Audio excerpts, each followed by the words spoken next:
ಚಿತ್ರದುರ್ಗದ ಸರ್ಕಾರಿ BSc nursing ಕಾಲೇಜಿನಲ್ಲಿ 240 ವಿದ್ಯಾರ್ಥಿಗಳಿಗೆ ಇರೋದು ಬರೀ 2 ಕೊಠಡಿ. 4 ಬ್ಯಾಚ್ಗಳಲ್ಲಿ ಈ ವಿದ್ಯಾರ್ಥಿಗಳಿಗೆ 2 ಕೊಠಡಿಯಲ್ಲಿ ಪಾಠದ ವ್ಯವಸ್ಥೆಯನ್ನ ಮಾಡಲಾಗ್ತಾ ಇದೆ. ಈ ಬಗ್ಗೆ ವೈದ್ಯಕೀಯ ಶಿಕ್ಷಣ ಸಚಿವ ಶರಣಪ್ರಕಾಶ್ ಗಮನಕ್ಕೆ ತಂದರೂ ಕೂಡ ಯಾವುದೇ ಪ್ರಯೋಜನ ಆಗಿಲ್ಲ. ಇದರಿಂದ ಮನನೊಂದಿರುವ ವಿದ್ಯಾರ್ಥಿಗಳು ಜಿಲ್ಲಾ ಸರ್ಜನ್ ಕಚೇರಿಗೆ ಮುತ್ತಿಗೆ ಹಾಕಿದ್ರು.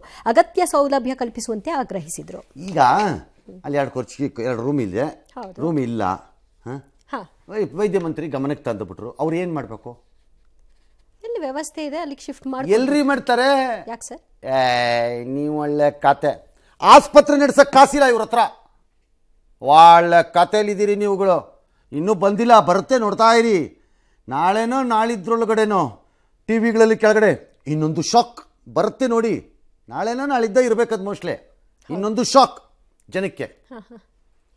ಜನಕ್ಕೆ ನೀರಾಯ್ತಾ, ಕರೆಂಟ್ ಆಯ್ತಾ, ಬಸ್ ಆಯ್ತಾ, ಇನ್ನೊಂದಾಯ್ತಾ, ಮತ್ತೊಂದಾಯ್ತಾ, ಇನ್ನೊಂದು ಶಾಕ್ ಬರುತ್ತೆ, ನೋಡ್ತಾ ಇರಿ. ಈಗ ನಾಳೆನೋ ನಾಳಿದ್ದ ಬರುತ್ತೆ. ಕಾಸಿಲ್ಲ, ಕವಡೆ ಇಲ್ಲ ಸರ್ಕಾರದ ಆಸ್ಪತ್ರೆ ನಡ್ಸಕ್ಕೆ ಇವ್ರ ಹತ್ರ. ಇನ್ನು ರೂಮ್ ಎಲ್ಲಿಂದ ಕಟ್ತಾರೆ ಮಿನಿಸ್ಟ್ರು ಪಾಪ? ಅವರಾದ್ರೂ ಎಲ್ಲಿಂದ ಕಟ್ಟಬೇಕು? ಆಸಕ್ತಿ ಇರಬೇಕಲ್ಲ. ಹುಡುಗ ಮಕ್ಕಳ ಟೂಪಾಟಿನ ಸರ್, ನೀವೆಲ್ಲ ಕ್ಲೋಸ್ ಆಗಿರಬೇಕು ಫ್ರೆಂಡ್ಶಿಪ್ಪಲ್ಲಿ ಅಂತ ಹಂಗೆ ಒಳಗೆ ಹಾಕಿದ್ದಾರೆ ಒಂದು ರೂಮಲ್ಲಿ. ನೀವು ಅದನ್ನು ಅರ್ಥ ಮಾಡ್ಕೋಬೇಕು. ನಿಮ್ಮಲ್ಲಿ ಅಂಡರ್ಸ್ಟ್ಯಾಂಡಿಂಗ್ ಇರಬೇಕು. ನೀವು ಕ್ಲೋಸ್ ಆಗಿರಬೇಕು. ಅದಕ್ಕೆ ಹಂಗೆ ಹಾಕಿದ್ದಾರೆ. ಅವ್ರು ನಿಮ್ಮ ಮೇಲೆ ಎಷ್ಟು ಪ್ರೀತಿ ಇದೆ ಅಂತ ಲೆಕ್ಕ ಹಾಕೊಳ್ಳಿ ನೀವು. ಅವ್ರ ತಾಳ್ಮೆ ಪರೀಕ್ಷೆ. ಎಷ್ಟು ಪ್ರೀತಿ ಇರಬೇಕು. ನೀವೆಲ್ಲ ಬೇರೆ ಬೇರೆ ಆಗ್ಬಿಡಬಾರ್ದು. ಕ್ಲೋಸ್ ಆಗಿರಬೇಕು, ಅಂಟ್ಕೊಂಡಿರಬೇಕು ಫ್ರೆಂಡ್ಶಿಪ್ಪಲ್ಲಿ ಯಾವಾಗಲೂ. ಆ ಟೈಪ್ಗೆ ಹಂಗೆ ಮಾಡಿದ್ದಾರೆ ಅಂತ ಅಂದ್ಕೊಳ್ರಪ್ಪ. ಪಾಸಿಟಿವ್ ಆಗಿ ಯೋಚನೆ ಮಾಡಿ, ಮತ್ತೆ ಪಾಸಿಟಿವ್ ಆಗಿ ಯೋಚನೆ ಮಾಡಬೇಕು. ಹೆಚ್ಚಿಗೆ ಮಾತಾಡಿದ್ರೆ ನಾವು ಕೇಳ್ತೀವಿ. ಹಿಂದೆ ಇರಲಿಲ್ವಾ ಕೊಠಡಿ ಇದು? ಆಕೆ ಕೇಳಿಲ್ಲ ಅಂತ ಕೇಳ್ತೀವಿ ಅಷ್ಟೇ.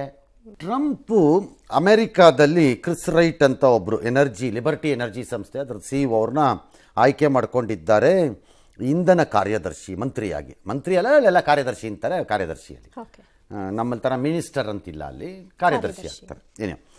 ಸೊ ಈಗ ಅದಕ್ಕೆ ತೈಲದ ಲಾಬಿ ಇರ್ಬೋದು ಅಂತೆಲ್ಲ ಜನದ ಚರ್ಚೆ ಅಂತೆ. ಅವ್ರಿಗೆ ಅನುಭವ ಇಲ್ಲ, ಈಗ ಹಾಗೆ ಹೀಗೆ ಅಂತೆಲ್ಲ ಫುಲ್ಲು ಚರ್ಚೆ.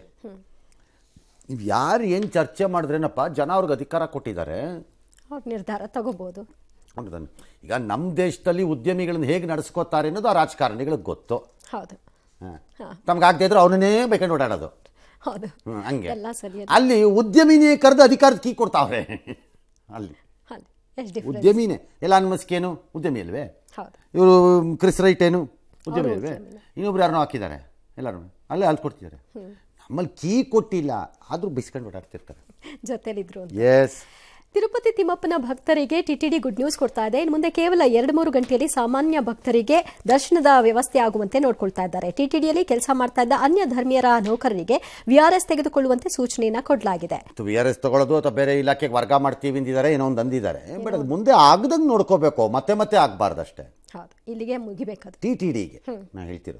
ಅದು ಹೆಂಗಾಗತ್ತೆ ಅಂತ ಅದ್ರ ನಂಬಿಕೆ ಇದ್ದವ್ರಿಗೆ ಮಾತ್ರ ಅಲ್ಲಿ ಪ್ರವೇಶ. ಎಕ್ಸಾಕ್ಟ್ಲಿ, ಅದು ಹೆಂಗಾಗತ್ತೆ? ರಾಜ್ಕೋಟ್ನಲ್ಲಿ ಮಹಿಳೆಯೊಬ್ಬರು ಬೈಕಲ್ಲಿ ಮಗುನ ಕೂರಿಸ್ಕೊಂಡು ಫುಡ್ ಡೆಲಿವರಿ ಮಾಡ್ತಾರಂತೆ ಆನ್ಲೈನ್ದು. ಹೋಟೆಲ್ ಮ್ಯಾನೇಜ್ಮೆಂಟ್ ಕೆಲಸ ಮುಗಿಸಿದ ಮಹಿಳೆಗೆ ಕೆಲಸದ ಜೊತೆ ಮಗನು ನಿಭಾಯಿಸೋದು ಕೆಲಸ. ಹಂಗೆ ಮಗುನ ಇಟ್ಕೊಳ್ಳೋದಂತೆ, ಫುಡ್ ಕೊಡೋದು ಕಳೆದ ತಿಂಗಳಿಂದ ಮಾಡ್ತಾ ಇದ್ದಾರಂತೆ. ಈಗ ವೈರಲ್ ಯಾರೋ ವಿಡಿಯೋ ತೋರಿಸ್ಬಿಟ್ಟು ವೈರಲ್ ಮಾಡಿದ್ದಾರೆ. ಅಲ್ಲಿ ಹೆಲ್ಮೆಟ್ ರೂಲ್ ಇಲ್ವಾ ಆ ರಾಜ್ಯದಲ್ಲಿ? ಗೊತ್ತಿಲ್ಲ ನನಗೆ, ಇದೆಯೋ ಇಲ್ವೋ. ಆಕೆ ತಾನು ತನ್ನ ಮಗುನ ಪ್ರೊಟೆಕ್ಟ್ ಮಾಡ್ಕೊಳ್ಳೋದು ಒಳ್ಳೆಯದು. ಅಲ್ಲಿ ಇದೆಯೋ ಇಲ್ವೋ ನಂಗೆ ಗೊತ್ತಿಲ್ಲ ರೂಲ್ಸು. ಹಾಕೊಳ್ಳೋದು ಉತ್ತಮ. ಎಸ್, ಇದು ತಗೊಳ್ಳೋಣ ಸುದ್ದಿ. ಗುಜರಾತ್ನಲ್ಲಿ ರ್ಯಾಗಿಂಗ್ ಭೂತಕ್ಕೆ MBBS ವಿದ್ಯಾರ್ಥಿಯೊಬ್ಬ ಬಲಿಯಾಗಿದ್ದಾನೆ. ಧಾರಾಪುರ್ ಪಠಾಣಲ್ಲಿರುವಂತಹ JMERS ಮೆಡಿಕಲ್ ಕಾಲೇಜಿನ ಮೊದಲ ವರ್ಷದ ವಿದ್ಯಾರ್ಥಿ ಅನಿಲ್ನನ್ನ ಸೆಕೆಂಡ್ ಇಯರ್ ಸ್ಟೂಡೆಂಟ್ಸ್ ಎಲ್ಲ ರ್ಯಾಗಿಂಗ್ ಮಾಡಿದ್ದಾರೆ. ಸುಮಾರು 3 ಗಂಟೆ ಬಿಸಿಲಲ್ಲೇ ಕಾಯಿಸಿದ್ದಾರೆ. ನಂತರ ಆತನನ್ನು ಆಸ್ಪತ್ರೆಗೆ ದಾಖಲು ಮಾಡಿದ್ರು, ಸಾವನ್ನಪ್ಪಿದ್ದಾನೆ. ತಂದೆ ತಾಯಿಗಳು ಏನು ಕನಸಿಟ್ಕೊಂಡಿದ್ರು ಏನು.